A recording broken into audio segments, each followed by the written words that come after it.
History of Tripura রাজ, ত্রিপুরার মাণিক্য শাসনাধীন রাজবংশের ইতিহাস। আজকের আলোচনা দ্বিতীয় ধর্মমাণিক্য। মহেন্দ্র মাণিক্যের পর যিনি ত্রিপুরার মাণিক্য রাজা হয়েছিলেন, সেই দ্বিতীয় ধর্মমাণিক্য নিয়ে আলোচনা করব। Welcome to my channel history IQ. দ্বিতীয় ধর্মমাণিক্যের রাজত্বকাল 1713 থেকে 1728 খ্রিস্টাব্দ পর্যন্ত। প্রথম ধর্মমাণিক্যের ন্যায় তিনিও দীর্ঘদিন ত্রিপুরার শাসক ছিলেন।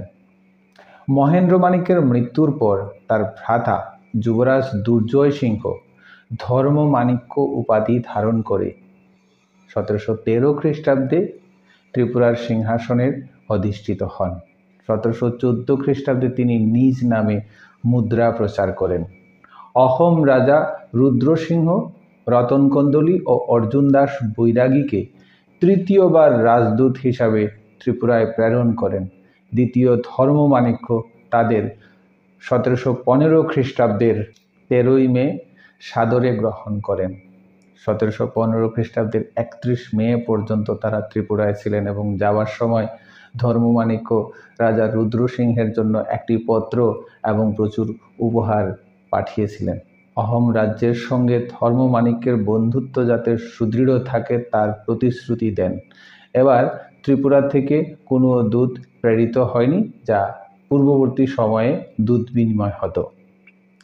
শ্রী কৈলাসচন্দ্র সিংহের রাজমালা থেকে জানা যায় যে ধর্মমাণিক্যের সিংহাসনে আরোহণের অল্প দিনের মধ্যে বাংলার নবাব ধর্মমাণিক্যকে পরাজিত করে ত্রিপুরার সমতল ক্ষেত্র অধিকার স্থাপন করে সেখানে মুঘল বংশীয় জমিদার নিযুক্ত করেন।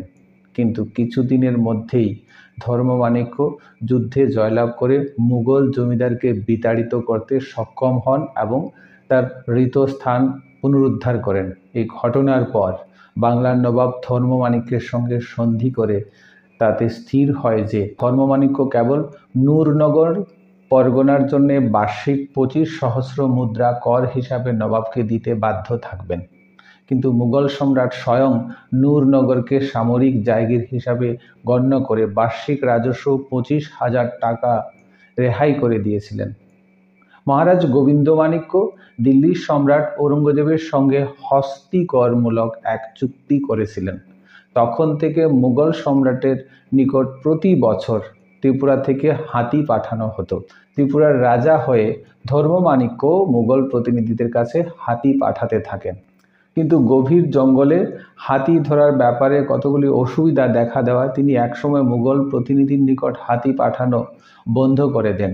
ঢাকার নবাব তখন ক্ষুব্ধ হয়ে ধর্মমাণিক্যের বিরুদ্ধে ত্রিপুরা রাজ্যে একদল সৈন্য পাঠান। ধর্মমাণিক্যের সৈন্যদল রানা ভীমনারায়ণ প্রচণ্ড বিক্রমে 8 মাস ধরে যুদ্ধ চালিয়ে যেতে সক্ষম হয়েছিলেন। মুঘল সৈন্যরা শেষ পর্যন্ত অকৃতকার্য হয়ে ফিরে গিয়েছিল। অন্যদিকে নক্ষত্র রায়ের প্রপৌত্র জগৎরাম ঠাকুর ত্রিপুরার সিংহাসন অধিকার করে নেবার জন্য ষড়যন্ত্রে লিপ্ত হন। তিনি ত্রিপুরা থেকে বিতাড়িত হয়ে পাটপাশা বলদাখাল পরগনার জমিদার আকা সিদ্দির আশ্রয় গ্রহণ করেন।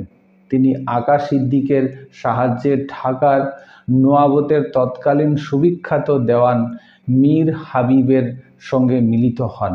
মীর হাবিব ত্রিপুরা রাজ্য জয়ের অপূর্ব সুযোগ লক্ষ্য করে স্বীয় প্রভু বাংলার শাসনকর্তা সুজাউদ্দিনের অনুমতি নিয়ে একদল সৈন্য সঙ্গে নিয়ে জগৎরাম ঠাকুরের সঙ্গে ত্রিপুরার উদ্দেশ্যে যাত্রা করেন।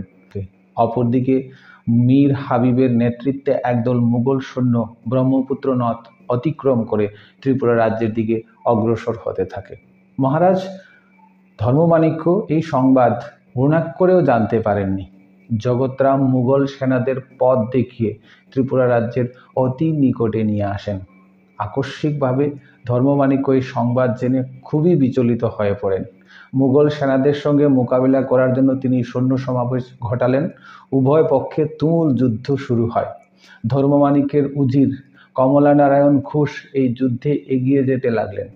ধর্মমাণিক্য পরাজিত হয়ে ত্রিপুরার পার্বত্য অঞ্চলে আশ্রয় গ্রহণ করেন।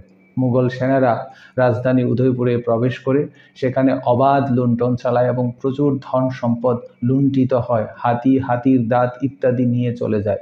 মীর হাবিব জগৎরাম ঠাকুরকে রাজা উপাধি দিয়ে ত্রিপুরার রাজা বলে প্রচার করেন। প্রকৃতপক্ষে কেবলমাত্র ত্রিপুরার সমতল ক্ষেত্র জগৎমাণিক্যের অধিকারভুক্ত হয়েছিল। নবাব সুজাউদ্দিন ত্রিপুরার সমতল ক্ষেত্রকে চাকলা রোশনাবাদ নাম দিয়ে বার্ষিক 92,993 টাকা কর ধার্য করেন। এই অঞ্চল জগৎমাণিক্যকে জমিদার স্বরূপ প্রদান করেন। ধর্মমাণিক্য সম্ভাব্য আক্রমণ থেকে জগৎমাণিক্যকে রক্ষা করার জন্য মীর হাবিবের কর্মক্ষমতা দেখে নবাব তাকে খান উপাধিতে ভূষিত করেন।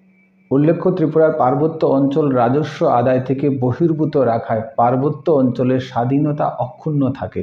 ধর্মমাণিক্য মুর্শিদাবাদে জগৎ শেঠের সহায়তায় নবাব সুজাউদ্দিনের কাছ থেকে বার্ষিক 5,000 টাকা রাজস্ব প্রদানের বিনিময়ে চাকলা রোশনাবাদের জমিদার পুনরায় গ্রহণ করেন। প্রকৃতপক্ষে এই চাকলা রোশনাবাদের রাজস্ব ধার্য করা হয়েছিল 50,000 টাকা, যার মধ্যে 25,000 টাকা সামরিক জায়গির বাবদ এবং 20,000 টাকা হস্তি ধৃত করার খরচ বাবদ মোট 45,000 টাকা বাদ দেওয়া হয়েছিল। ধর্মমাণিক্য ত্রিপুরার সিংহাসনে পুনরুদ্ধার করতে সক্ষম হলেও চাকলা রোশনাবাদের জন্য বাংলার নবাবের অধীনস্থ জমিদার হিসাবে পরিগণিত হন। ঐতিহাসিক স্টুয়ার্ট তার হিস্ট্রি অফ বেঙ্গল গ্রন্থে বলেছেন, the province of Tripura which from the immemorial had been a independent kingdom become annexed to the Mughal empire. দ্বিতীয়বার সিংহাসন প্রাপ্তির অল্পকাল পরেই সম্ভবত 1729 খ্রিস্টাব্দে ধর্মমাণিক্যের মৃত্যু হয়। ধর্মমাণিক্য মুঘল আক্রমণ যখন বিপর্যস্ত, মণিপুর রাজ পামহেইবা ত্রিপুরার উত্তর সীমান্ত অঞ্চল আক্রমণ ও অধিকার করেন। এই সাফল্যের জন্য পামহেইবাকে তাখে লঙ্গম্বা অর্থাৎ ত্রিপুরা বিজয়ী আখ্যায় ভূষিত করা হয়। এই উপলক্ষে মণিপুরে তাখেল লঙ্গম্বা অর্থাৎ ত্রিপুরা বিজয়ী নামে একটি গ্রন্থ রচনা করা হয়।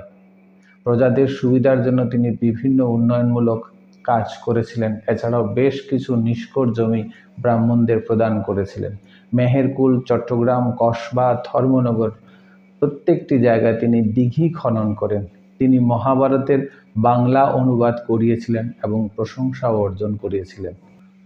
এই ছিল ত্রিপুরায় একজন গুরুত্বপূর্ণ রাজা হিসেবে দ্বিতীয় ধর্মমাণিক্যের রাজত্বকালের বিভিন্ন ঘটনাসমূহ। ভিডিওটি ভালো লাগলে অবশ্যই লাইক করবেন, শেয়ার করবেন, আর চ্যানেলে নতুন হলে সাবস্ক্রাইব করবেন। জয় হিন্দ, বন্দে মাতরম, নমস্কার, সবাই ভালো থাকবেন।